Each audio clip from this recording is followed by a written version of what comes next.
Hello everyone, आप सबका स्वागत है हमारे चैनल फिजिक्स या मैजिक में। मित्रों, हमारा आज का टॉपिक है intensity of electric field due to uniformly charge non conductor solid sphere. हमने यहाँ पे एक नॉन कंडक्टर मटेरियल का सॉलिड स्फीयर लिया है जिसके वॉल्यूम में plus Q charge uniformly distributed है और उसकी चार्ज वॉल्यूम डेंसिटी रो है। इस स्फीयर के सेंटर ओ से आर डिस्टेंस पर एक पॉइंट पी है। उस पॉइंट पी पर हमें इंटेंसिटी ऑफ इलेक्ट्रिक फील्ड के फार्मूले को डिराइव करना है गॉसेस थ्योरम की हेल्प से। ये गॉसेस थ्योरम का एक एप्लीकेशन है। अब गॉसेस थ्योरम को अप्लाई करने के लिए हमें एक क्लोज्ड सरफेस की ज़रूरत पड़ती है। तो हमने यहाँ पर जहाँ पर पॉइंट पी है वहाँ पर हमने एक स्फीयर का इमेजिनेशन किया है। मान लिया है हमने कि एक ऐसा स्फीयर है जिसकी रेडियस स्मॉल आर है और जिसका सेंटर हमारे इस स्फीयर का ही सेंटर है। तो अब हम जैसे पॉइंट हमारा पी है, इस पॉइंट पी को हम तीन जगह लेंगे, एक बार स्फीयर के बाहर, एक बार स्फीयर के सरफेस पर और एक बार स्फीयर के अंदर। जो लास्ट वाला इसका थर्ड पॉइंट है, जब पॉइंट पी को इसके भीतर लिया जाएगा तो वो काफ़ी इंटरेस्टिंग है। तो पूरा वीडियो ध्यान से देखिए जिससे कि आप अच्छे से समझ सकें। अब पॉइंट पी के चारों तरफ यहाँ पे हम मान लेते हैं एक एलिमेंट्री एरिया डी ए ले लेते हैं। अब यहाँ पे जो एरिया वेक्टर है डी ए का एरिया पे परपेंडिकुलर होता है। अब अगर आप कोई प्लस चार्ज यहाँ पर रखें तो प्लस प्लस को रिपल्स करेगा, तो वेक्टर ई इस डायरेक्शन में आपको मिलेगा। तो ये हो गया वेक्टर ई। अब ई और डी ए इसके पूरे पॉइंट पर, पूरे मतलब इस इमेजिनरी स्फीयर के गॉसियन सरफेस भी आप बोल सकते हैं, इसके हर पॉइंट पर डी ए सरफेस पे परपेंडिकुलर होगा और ये भी सरफेस पे परपेंडिकुलर होगा हर पॉइंट पर। तो पूरे स्फीयर पर ए और डी ए पैरेलल है। तो अब मैंने यहां पे पहला पॉइंट लिख रखा है कि एट एक्सटर्नल पॉइंट पी। तो अभी मैंने जितना यहां पे फिगर में बनाया हुआ है ये पूरी चीज हमें एज्यूम करनी पड़ेगी कि ये स्फीयर है, उसका रेडियस आर है, सेंटर ओ है, उसके सेंटर ओ से आर डिस्टेंस पर आर एक पॉइंट पी है, जिस पॉइंट पी पर हमें intensity of electric field E को कैलकुलेट करना है। तो अब स्टार्ट करते हैं। Electric flux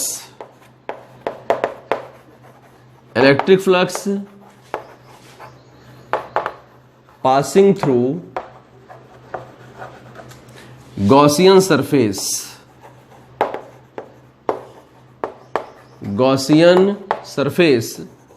phi equal to इसका इंटीग्रेशन, क्लोज्ड इंटीग्रेशन पूरे सरफेस पे कर रहे हैं हम, तो ई डॉट डी ए। अब फाई इक्वल टू यहां पे आपको मिलेगा ई डी ए कॉस 0 ई बाहर निकाल लीजिए। रीजन, ई की डायरेक्शन तो हर जगह अलग अलग है लेकिन आर डिस्टेंस आर सेम है। अब पूरा चार्ज क्यू लिया जा रहा है तो हर पॉइंट पर इंटेंसिटी ऑफ इलेक्ट्रिक फील्ड का मैग्नीट्यूड इक्वल है। ये आप बाहर निकाल सकते हैं। तो डी ए हो गया आपका। तो यहां से आपका ये जो फाई है तो ई और ए मिलेगा आपको 4 पाई आर स्क्वायर। ये टोटल सरफेस एरिया होता है। आप यहां पर रीजन दे सकते हैं कि D A is equal to 4 pi R square. Calculate करना चाहें तो आप ऐसे इसको लिख सकते हैं 0 to 4 पाई आर स्क्वायर। मतलब इसका जो सरफेस एरिया है मिनिमम वैल्यू 0 हो सकती है इमेजिनेशन की, बड़ा छोटा इमेजिन करने पर, और मैक्सिमम वैल्यू है 4 पाई आर स्क्वायर। तो यहाँ पे डी ए लिखा है तो इसका इंटीग्रेशन ए होगा और लिमिट है 0 to 4 पाई आर स्क्वायर। तो 4 पाई आर स्क्वायर माइनस 0 करेंगे तो इसकी वैल्यू आपको मिलेगी 4 पाई आर स्क्वायर। अब देखिए, तो यहां से हमें फाई की एक वैल्यू मिल गई। According to Gauss's theorem,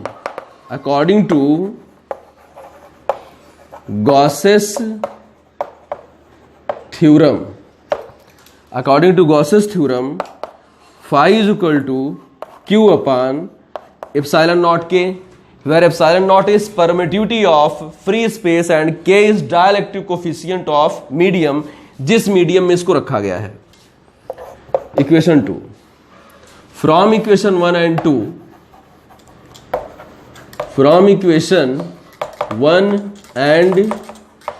equation 1 and 2 ये दो फाई आपने दो बार कैलकुलेट की, एक बार इंटीग्रेशन मेथड से, एक बार गॉसेस थ्योरम की हेल्प से।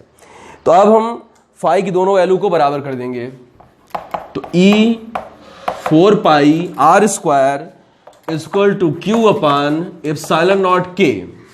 Then we will get E is equal to 1 upon 4π epsilon naught K into Q upon r²। अब अगर हम फ्री स्पेस की बात करें कि यहां पर मीडियम फ्री स्पेस है तो K की वैल्यू 1 हो जाएगी। फॉर फ्री स्पेस और एयर भी आप बोल सकते हैं, फॉर फ्री स्पेस और air K is equal to 1, then intensity of electric field इस E को हम E0 से दिखा देंगे। तो E0 इज इक्वल टू हो जाएगा 1 upon 4π epsilon not K is equal to 1 हो गया। तो Q अपान r², हम चाहे तो इसे E से ही दिखा लें, कोई दिक्कत नहीं, आप E0 से भी उसे दिखा सकते हैं। अब जो है हमारा सेकेंड पॉइंट हम लेते हैं। सेकेंड पॉइंट में पॉइंट P को हम इसके सरफेस पे लाएंगे। जब आप इस सरफेस पे ले आएंगे, देखिए तब क्या होगा। अगर आप इस पॉइंट P को थोड़ा पास लाएं तो ये जो इमेजिनरी स्फीयर है ये छोटा होता चला जाएगा, और जैसे ही P यहां पे आएगा ये इमेजिनरी स्फीयर इससे सट जाएगा, उस समय स्मॉल r कैपिटल R के बराबर होगा। लेकिन फिर भी ये जो इमेजिनरी स्फीयर बनेगा उसके अंदर ये पूरा चार्ज होगा, क्योंकि गॉसेस थ्योरम में चार्ज वही लिया जाता है जो इमेजिनरी सरफेस के भीतर होता है। तो कोई चेंज नहीं आएगा, पूरा डेरिवेशन सेम टू सेम होगा।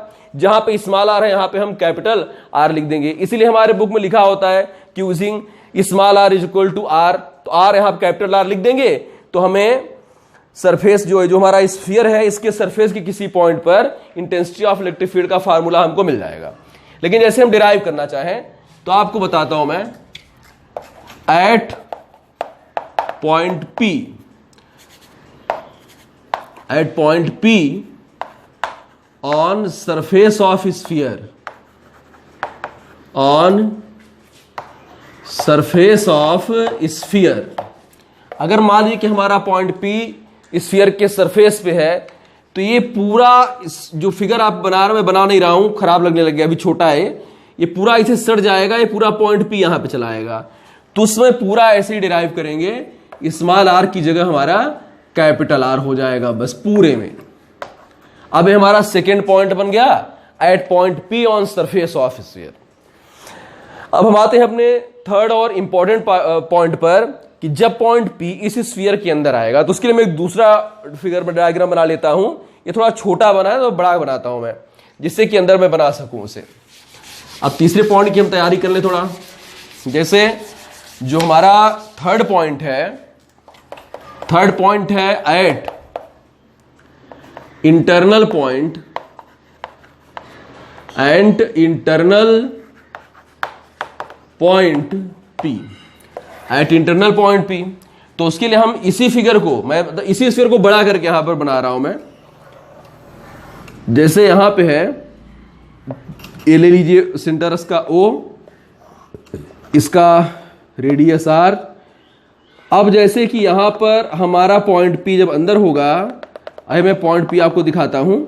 तो जैसे पॉइंट P यहां पे है, तो ये जो स्फीयर डॉटेड था, ये डॉटेड अब अंदर बना हुआ है। तो अब चार्ज पूरे वॉल्यूम में डिस्ट्रीब्यूटेड है, लेकिन एक बात है कि जब ये इमेजिनरी स्फीयर बाहर था या इससे सटा हुआ था, तो इस पूरे स्फीयर का चार्ज उससे इनक्लोज्ड था, मतलब इसका पूरा चार्ज Q इस गॉसियन सरफेस के भीतर था। लेकिन इस समय जब ये इमेजिनरी स्फीयर अंदर बना हुआ है तो इसका टोटल चार्ज पूरे स्फीयर का इसके अंदर नहीं पड़ रहा है, मतलब चार्ज का अमाउंट बदल चुका है। तो हम मान लेते हैं कि ये जो गॉसियन सरफेस है इसके अंदर चार्ज Q डैश है, इसका चार्ज हम Q डैश मानेंगे। ये देखिए यहां पे है हमारा पॉइंट P, ये पॉइंट हमारा P है। अब अगर इस पॉइंट P पर हम यहां पे इंटेंसिटी ऑफ इलेक्ट्रिक फील्ड की डायरेक्शन ऐसे ही बनाएं, एरिया वेक्टर dA को बनाएं, अब यही चीज पूरा अंदर चला गया है। अब देखिए, let charge enclosed by Gaussian surface is Q dash, then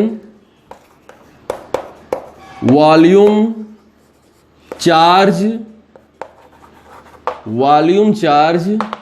density, volume charge density होती है चार्ज अपॉन वॉल्यूम, तो अगर आप वॉल्यूम चार्ज डेंसिटी निकालेंगे तो आप बड़े वाले स्फीयर से भी निकाल सकते हैं और छोटे वाले स्फीयर से भी निकाल सकते हैं। तो छोटे वाले स्फीयर से निकालेंगे तो छोटे वाले का चार्ज और छोटे वाले स्फीयर का वॉल्यूम, बड़े वाले स्फीयर से निकालेंगे तो बड़े वाले स्फीयर का चार्ज और वॉल्यूम। अब 4/3 पाई से 4/3 पाई कैंसिल हो जाएगा, तो Q dash is equal to R cube वहां चला जाएगा, तो QR क्यूब R क्यूब। इस तरह से Q डैश की वैल्यू आ गई, मतलब नोन क्वांटिटीज के फॉर्म में हमने उस Q डैश की वैल्यू निकाली जो चार्ज इस गॉसियन सरफेस से इस टाइम इनक्लोज्ड है। इसे हम हटा देते हैं, हमें इसकी कोई जरूरत नहीं है। अब electric flux passing through Gaussian